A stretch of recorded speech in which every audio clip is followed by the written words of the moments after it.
प्यारे छात्र और छात्राओं, आप देख रहे हैं आपका अपना यूट्यूब चैनल कॉलेज एजुकेशन 1972 और मैं आपके लिए लेकर आया हूं मुख्यमंत्री अनुप्रति कोचिंग योजना से रिलेटेड महत्वपूर्ण जानकारी। अगर आप चैनल पर नए हैं तो चैनल को सब्सक्राइब जरूर कीजिएगा। तो प्यारे विद्यार्थियों, आपको पता ही है कि मुख्यमंत्री अनुप्रति कोचिंग योजना वर्ष 2023-24 फेज सेकंड की जो मेरिट लिस्ट है वो जारी कर दी गई है और मैंने सभी जिलों की जो मेरिट लिस्ट है उसके ऊपर 4 वीडियो अपलोड किए हैं। आप चाहें तो अपने जिले की मेरिट लिस्ट जो है वो जाकर के देख सकते हैं।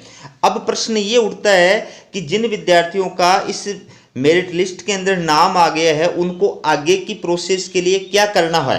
तो बहुत सारे विद्यार्थियों के मन में कई सारे प्रकार के सवाल हैं। इस वीडियो में मैं आपकी सभी शंकाओं का समाधान करूंगा। चलिए वीडियो की शुरुआत करते हैं।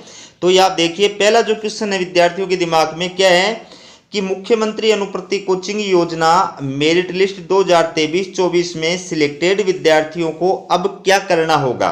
ठीक है, तो इसका जवाब जो मैं आपके लिए लेकर के आया हूं, ये आप देखिए कि आपको सामाजिक न्याय और अधिकारिता विभाग की ऑफिशियल वेबसाइट पर जाकर के अपना ऑनलाइन डॉक्यूमेंट्स वेरिफिकेशन कराना होगा।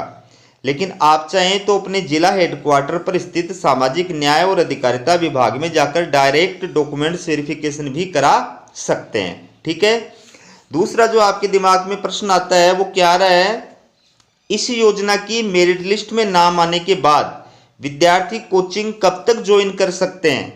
ठीक है, तो इसका जो जवाब है वो मैं आपके लिए लेकर आया हूं। इसका जवाब है कि सामाजिक न्याय और अधिकारिता विभाग की ऑफिशियल वेबसाइट पर आपके ऑनलाइन आवेदन फॉर्म में फाइनल सिलेक्टेड बाय एडमिन ये नाम आएगा।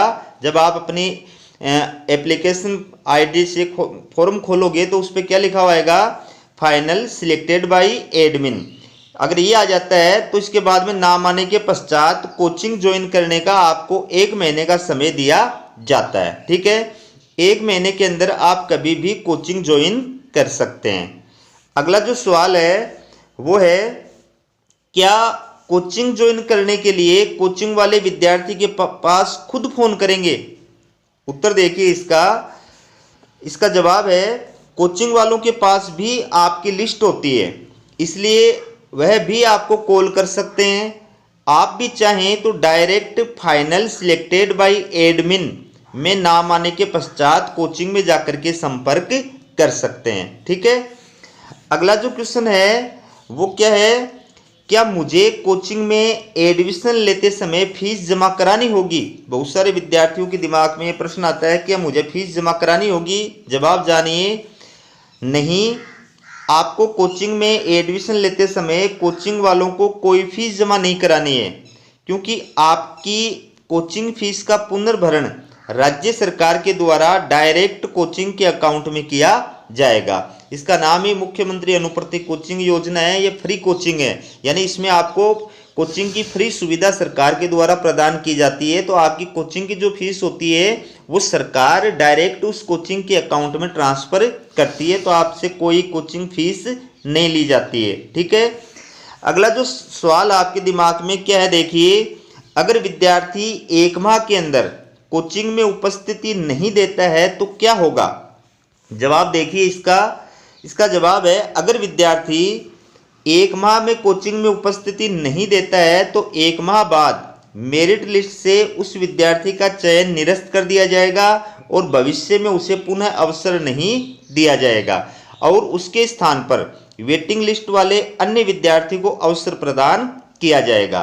तो 1 महीने के अंदर अंदर आपको आपकी कोचिंग में जाकर के उपस्थिति देनी है, कोचिंग ज्वाइन करनी है। अगर आप ऐसा नहीं कर पाते हैं तो फिर आपका मेरिट लिस्ट से नाम हटा दिया जाएगा और उसी कैटेगरी के अंदर, उसी जिले के अंदर, उसी कैटेगरी के अंदर जो सेकंड वरीयता लिस्ट का विद्यार्थी है, आपसे नीचे रैंक वाला जो विद्यार्थी है, उसको जो है अवसर प्रदान किया जाएगा। ठीक है, अगला जो क्वेश्चन है आपके दिमाग में वो क्या है, अगर कोचिंग वाले फीस के अलावा अन्य कोई राशि की मांग करें तो क्या करना चाहिए। बहुत सारे कोचिंग वाले जो हैं वो आपसे अन्य किट वगैरह के नाम पर या अन्य कोई फैसिलिटी के नाम पर आपसे फीस मांग सकते हैं। तो देखिए क्या करना चाहिए, अगर कोचिंग वाले किट वगैरह या अन्य किसी नाम पर आपसे शुल्क वसूल करना चाहते हैं तो आपको मना कर देना है।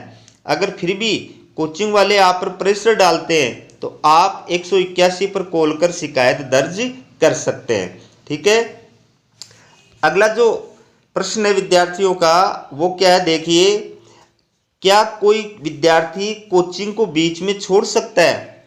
उत्तर देखिए इसका जवाब है, अगर आप चाहें तो कोचिंग को बीच में भी छोड़ सकते हैं, लेकिन फिर भविष्य में आप कभी भी इस योजना का लाभ नहीं ले सकेंगे, क्योंकि इस योजना का लाभ सिर्फ एक बार ही लिया जा सकता है। अगर आपने एक बार कोचिंग ज्वाइन कर ली, चाहे 5 दिन रहे, चाहे 10 दिन रहे, चाहे 2 महीने रहे, लेकिन आपने ज्वाइन करने के पश्चात अगर आपने छोड़ दी तो फिर भविष्य में आप दोबारा इस योजना के लिए अप्लाई नहीं कर पाएंगे।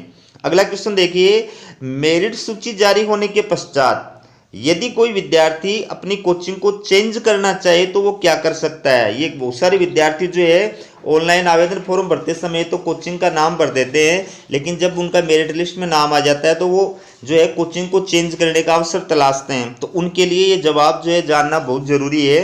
जवाब देखिए, मेरिट सूची जारी होने के पश्चात विद्यार्थी अपनी कोचिंग में उपस्थिति नहीं दिए जाने तक कोचिंग को चेंज करना चाहे तो वो कर सकते हैं। यानी आप अगर कोचिंग चेंज करना चाहते हैं अब तो आप चेंज कर सकते हैं, लेकिन शर्त क्या है कि आपने जब तक उस कोचिंग के अंदर ज्वाइन नहीं किया है उससे पहले ही ज्वाइन कर सकते हैं। ठीक है, दूसरी बात, लेकिन विद्यार्थी के द्वारा पहले चयनित कोचिंग के स्थान पर इस परीक्षा की अन्य सूचीबद्ध कोचिंग का चयन करना होगा और यह विकल्प केवल एक बार ही पोर्टल पर उपलब्ध रहेगा। तो आप कोचिंग तो चेंज कर सकते हैं 1 महीने से पहले जब तक आप वो कोचिंग ज्वाइन नहीं करते तब तक आप दूसरी कोचिंग चेंज कर सकते हैं। ये जो पोर्टल है, ऑनलाइन पोर्टल है, उस पर विकल्प उपलब्ध रहेगा, लेकिन इसके लिए आपको क्या करना होगा, एक ही तो अवसर आपको दिया जाएगा। दूसरी बात, आप उसी एग्जाम की कोचिंग जो है वो चेंज कर सकते हैं, दूसरी अन्य किसी एग्जाम की कोचिंग चेंज नहीं कर सकते। तीसरी बात, जो कोचिंग आप सेलेक्ट करना चाहते हैं, चेंज करके जो चूज करना चाहते हैं, उस कॉलेज का नाम, उस कोचिंग का नाम जो है उस लिस्ट के अंदर होना चाहिए, अनुप्रस्थित कोचिंग की लिस्ट में उसका नाम होना चाहिए। अगला जो सवाल है आपका वो देखिए, क्या इस योजना की सेकंड वेटिंग लिस्ट आएगी? बहुत सारे विद्यार्थी मेरे को कमेंट करके ही पूछ रहे हैं कि क्या इस योजना की सेकंड वेटिंग लिस्ट आएगी तो कब आएगी? जवाब देखिए, इस योजना की सेकंड वेटिंग लिस्ट भी आएगी, क्योंकि इसमें बहुत सारे विद्यार्थी उचित योग्यताधारी नहीं होते हैं जो मेरिट लिस्ट से आउट हो जाएंगे। कई विद्यार्थी समय पर डॉक्यूमेंट्स वेरिफिकेशन नहीं करा पाते हैं, वह भी आउट हो जाएंगे।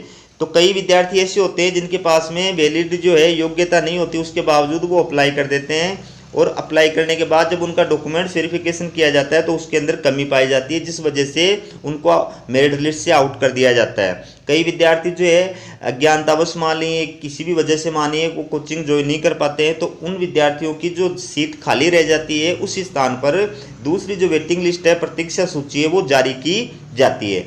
और ये वेटिंग लिस्ट जो है कब जारी की जाएगी, ये भी कई सारे विद्यार्थियों का सवाल है कि वेटिंग लिस्ट कब आएगी। तो वेटिंग लिस्ट जो आएगी आपकी वो 1 महीने के बाद में आएगी, क्योंकि 1 महीने तक की अवधि तो इनके ज्वाइन करने की है। इनके पश्चात ये पता चलेगा कि कितने विद्यार्थियों ने मेरिट लिस्ट के, कितने विद्यार्थियों ने ज्वाइन किया है और कितने विद्यार्थियों ने ज्वाइन नहीं किया है। तो 1 महीने पश्चात इस बात का पता चलेगा और उसके बाद ही आपकी वेटिंग लिस्ट जो है वो जारी हो सकेगी।